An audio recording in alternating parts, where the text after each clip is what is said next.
Hello. তো আমরা একটু ঘুরতে বেরিয়েছিলাম সেদিন ব্রিজ দেখতে, ভাঙা ব্রিজ দেখতে।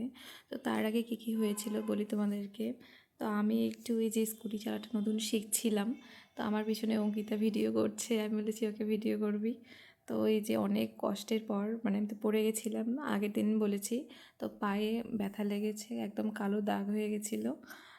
মানে 3 জায়গায় ব্যথা লেগেছে, পায়ে বেশি লেগেছে আর হাতে। তবুও আমি হাল ছাড়িনি। হ্যালো গাইস, তো এখন আমরা যাচ্ছি একটু গাড়ি চালাতে। মানে আমি শিখছি, একটু নতুন ড্রাইভার তো, এই যে গাড়ি স্কুটিটা চালাতে শিখছি। ধর, এই যে যদিও কালকে এখানে আমার ব্যথা লেগে গেছে পড়ে গিয়ে, ঠিক আছে, তবু আমি হাল ছাড়িনি। তো কালকে পড়ে গেছিলাম, তো একটু চালাতে পারছি এখন। তো আপনারা এরপরে ভিডিওতে দেখতে পারবেন, সঙ্গে থাকুন। টাটা। তো মোটামুটি চালানোটা আমি একটু শিখে গেছি, বাট তবু আমার খুব ভয় করে এই যে স্কুটি চালানো নিয়ে। তো এই যে প্রথমে ভাবছিলাম পারবো না, এই যে এই মাঝখান দিয়ে যেতে মানে এই রাস্তাটা একটু এবড়ো খেবড়ো ছিল। তো যাই হোক আমি একটু পার হয়ে গেছি ভালো করে।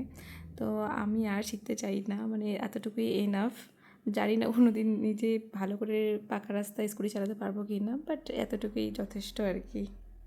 তো এরপরে আমরা চলে গেছিলাম একটু মানে ওই অবস্থায়। তারপরে আমাদের বাড়ি যাওয়া সেদিন হয়নি। তো ওরা বলছিল যে ঘুরে এসে পরে বাড়ি যাব সন্ধ্যাবেলায়, বাট সন্ধ্যাবেলাও যাওয়া হয়নি। যাই হোক আমরা দেখতে গিয়েছিলাম হচ্ছে কী যেন ভাঙা ব্রিজ দেখতে। ব্রিজটা মানে কোথায় যে জায়গাটার নাম আমার ঠিক মনে পড়ছে না, বাট ওই যে ভাঙা ব্রিজ মানে গিদারির ওই দিকে হয়তো, মানে গিদারি না যাইতে আর কি। তো এই যে ভাঙা ব্রিজটা এটা অনেক দিনেই নাকি ভেঙেছিল। তো আপনারা এটার নাম জানলে আমাকে অবশ্যই বলবেন, যারা যারা শীতের লোক। তো আমরা দেখতেছিলাম আর এদিকে যে বাঁশের যে হাংড়াটা এটা দিয়ে ওরা যাওয়া আসা করে ওই মানে ওই পার থেকে এই পারে। তো আমরা আর ওইদিকে গেলাম না। তো এইদিকে দেখো একটা রাস্তা আছে, ছোটো রাস্তা, এই যে এটা দিয়ে টোটো যাতায়াত করে, টাকা নাই ওখানে। আর আমরা এই যে দেখো আসার কোনো প্ল্যান ছিল না, ছেঁড়া জুতা পরেই চলে এসেছি। তো তারপরে আমরা যাচ্ছিলাম একটু মানে আর একটু ঘুরতে আর কি, সুটিবাড়ি স্কুলের ওই দিক দিয়ে বাড়ি চলে যাব। তো এখানে একটা তেঁতুল গাছ দেখে আমরা নেমে পড়লাম, বাট তেঁতুল পাড়ার অনেক চেষ্টা করেছি, বাট পারি নাই আর কি। তো এই যে তেঁতুল গাছটা অনেক ভরে ভরে পাকা তেঁতুল, একদম খুব সুন্দর লাগছিলো দেখতে।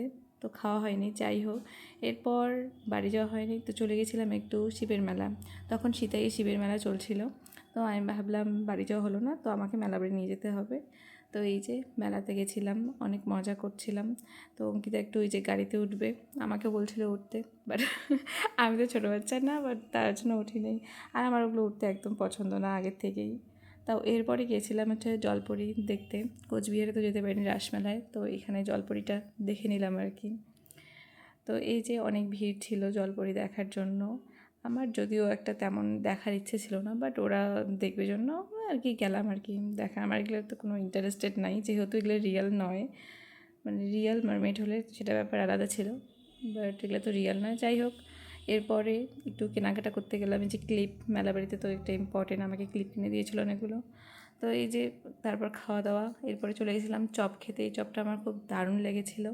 আর এরপরেই লেগে গেছিলো মেলাবাড়িতে একটু মারামারি, রক্তাক্ত অবস্থা মানে হয়ে গেছিলো। আর লাস্টেই পান খেতে গেছিলাম মেলাবাড়িতে। আমাকে অনেক কিছু নিতে বলেছিলো, বাট নেইনি। এখন আমরা বাড়ি যাচ্ছি।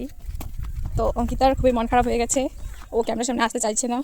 তবু একটু আপনাদেরকে দেখাচ্ছি, ও আমাকে ছেড়ে এখনই চলে গেল, দৌড়াচ্ছে। এই যে দেখুন কত দূরে চলে গেছে। তো এই যে অঙ্কিতার মনটা একটু খারাপ হয়ে গেছে। তুমি কিছু বলতে চাও অঙ্কিতা? না, বলো কিছু একটা বলো। না, এদিকে তাকাও, এদিকে তাকাও একটু, এদিকে মোবাইলের দিকে তাকাও একটু। ঠিক আছে, বাই বাই করে দাও। ওর আজকে অনেক মন খারাপ, তাই ও কথা বলতে পারছে না। তো ঠিক আছে, টাটা, বাই বাই।